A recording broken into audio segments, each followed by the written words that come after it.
The man never expected that being extremely weak would make him terrifyingly strong. He was so weak that a simple slap from someone could kill him. Yet precisely because he was too weak, he couldn't die. The reason was that he possessed dozens of rings that could block fatal attacks. If he were even slightly stronger, the rings might not activate. But because every attack was lethal to him, no attack in the world could harm him at all. This led many powerful figures to believe he was stronger than them. In short, his strength existed entirely in other people's imaginations. The origin of all this traced back to his 5 childhood friends. Back then, they promised to become treasure hunters together and visit every treasure shop in the world. Treasure shops were like dungeons filled with valuable artifacts, but you had to defeat the monsters inside to claim them. That was how the profession of treasure hunter came to be. At first, Jack was full of motivation, but after their first team expedition into a treasure shop, his dreams were shattered. Compared to his friends' extraordinary abilities, he stood out like an outsider, completely lacking any talent for combat. His 5 childhood friends, on the other hand, were each incredibly powerful, but his teammates never looked down on him for it. Even so, Jack couldn't accept just coasting along. He soon began thinking about leaving the team. When he told his teammates, though, they misunderstood his intentions. Instead, they unanimously suggested he become the team captain. Their reasoning was that Jack was great at negotiation and always spoke sincerely. None of them had ever seen Jack fight, but since they were all strong, they assumed he must be strong too. So to them, having someone skilled in negotiation was what mattered most. Years passed after that. Carried by his monstrously strong teammates, they gradually became known as the world's strongest party, and Jack, as their captain, was rumored to be unbelievably powerful, even officially recognized as a level 8 hunter, all because no one had ever seen him fight. The unknown made him seem even more fearsome. Then came today. The guild he founded, called First Steps, was holding tryouts for new members. A guild was made up of multiple parties, and the strongest among them was the Sighing Spirits, the party he and his childhood friends belonged to. He had to be present for the tryouts in person, but he hadn't gone in yet, simply because he'd overslept. He planned to slip inside quietly, when suddenly a girl approached and spoke to him. Her name was Ruta,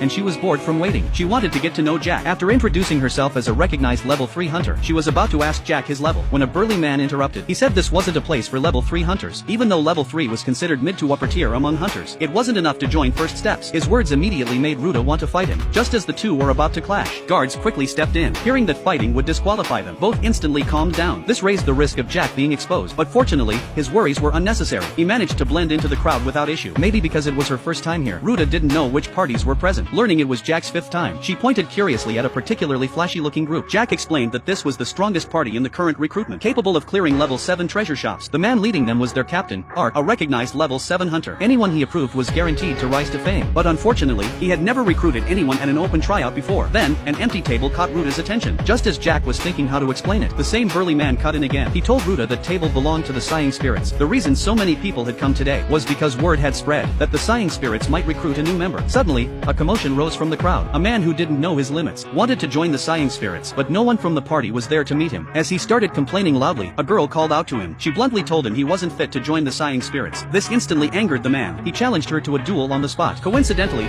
both were level 4 hunters. As the fight was about to break out, Jack had a bad feeling. He immediately tried to slip away, but despite being so careful, the girl still noticed him.